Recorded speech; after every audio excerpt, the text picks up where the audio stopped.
So here direction changing, velocity varying because of direction changes. Okay, so here uniform, speed is constant, but velocity is varying. So now definition of circular motion.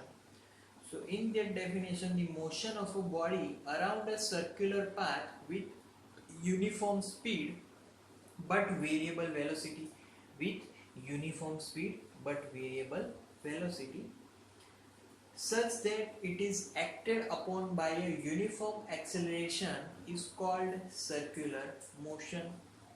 Clear? तो uniform linear motion and uniform circular motion दोनों में अगर हम लोग compare करें तो uniform motion में velocity is constant as well as speed is constant, but uniform circular motion में speed is constant but velocity varying because of direction change. Clear? In uniform linear motion, the velocity of a body is a constant quantity. Here velocity is constant, we know that. Here in uniform circular motion, speed is constant. In uniform linear motion, no external field is there, but in uniform circular motion always some external field acted upon the body. So clear? Okay, so first circular force, that is centripetal force. So in the centripetal force, when body moves along circular path with constant speed but varying direction or velocity. So this type of motion, this type of force which is exerted on that body is called centripetal force. So this body covers, it covers same distance in same interval of time. Clear? Okay. Now अगर हम लोग Newton's first law की बात करें तो Newton's first law के according जब तक कि कोई बॉडी पे अगर कोई एक्सटर्नल फोर्स ना लगे तो वो बॉडी अगर रेस्ट पे है तो रेस्ट पे रहेगा एज इट इज, और यूनिफॉर्म मोशन से जा रहा है तो यूनिफॉर्म मोशन से कंटिन्यू करेगा. क्लियर? सो ये जो फोर्स है, अगर सर्कुलर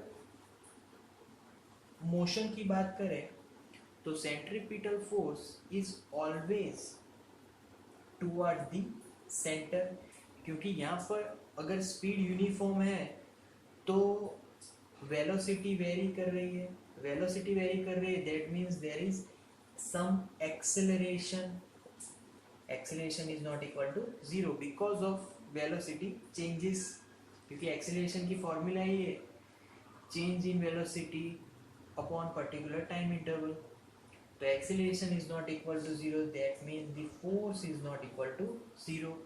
so force, अगर circular motion है तो force कैसे balance हो रहा है, तो continuous acceleration is act toward the center on the body. Because of that acceleration, force is exerted toward the origin, toward the center of the motion. So ये था circular centripetal force. अब उसकी definition अगर देखें तो a force which is directed toward the center of a circular path and always act at right angle. अब right angle की बात हो रही है, कैसे right angle? तो अगर हमारा जो ऑब्जेक्ट है वो एंटी क्लॉकवाइज जा रहा है, अगर इस पॉइंट पे पहुंचा तो उसकी जो वेलोसिटी है वो ऊपर की डायरेक्शन में आएगी. So always velocity and acceleration making right angle in the circular motion. Suppose के चलो यहाँ पर आया ऑब्जेक्ट तो उसकी वेलोसिटी कहाँ पे होगी, डाउनवर्ड डायरेक्शन टेंजेंट ड्रॉ करो और उसका जो एक्सीलरेशन है टुवर्ड द सेंटर, तो ये भी राइट एंगल बन गया। तो always they are making right angle in each and every point. Clear? Okay, so now formula for centripetal force. What is the formula for centripetal force? The F is equal to mv square upon r. Clear? So mv square upon r is the formula of centripetal force. What is r here? R is the radius, v is the speed, and F is the force, and m is the mass of that object. Clear? अब कुछ examples हम लोग यहाँ पे revive कर लेते हैं centripetal force के अकॉर्डिंग। तो फर्स्ट एग्जांपल हम लोग बोलेंगे कि यहाँ पर अगर स्टोन बाइंड्स विथ स्ट्रिंग और अगर उसको हम लोग घुमा रहे हैं तो जो स्टोन है जो कि सर्कुलर मूव हो रहा है, स्ट्रिंग क्या करेगा, उस पे टेंशन बनेगा क्योंकि फोर्स कंटिन्यूअसली स्ट्रिंग पे एक्सर्ट होगा, एक्ट होगा। सो स्ट्रिंग पे जो टेंशन एक्ट हुआ that is our centripetal force and it is always toward the centre. Clear? So this is the first example. Now second example, any planet. ये planet की motion है, कहाँ से, तो अराउंड दी सन, ये हमारा सन है। तो any planet P is moving around the sun.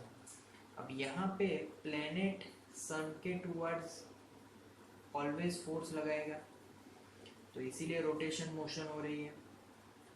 अब यहाँ पर सेंट्रीपिटल फोर्स कैसे लगा, तो कि सन बहुत लार्ज एक स्टार है और प्लेनेट थोड़ा छोटा मास वाला प्लेनेट है। तो प्लेनेट सन के अराउंड इसलिए घूम रहा है क्योंकि सन उस पर अपना ग्रेविटेशनल फोर्स लगा रहा है। यहाँ पर centripetal force is equal to tension on string. तो फिर यहाँ पर सेंट्रीपिटल फोर्स कौन से वे में है, that is gravitational force.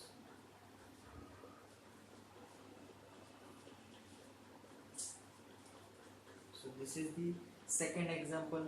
Now move to third example, that is electron moving around the nucleus. Suppose कि ये हमारा एक न्यूक्लियस है और इलेक्ट्रॉन उसके इर्द गिर्द सर्कुलर मोशन में मूव हो रहा है।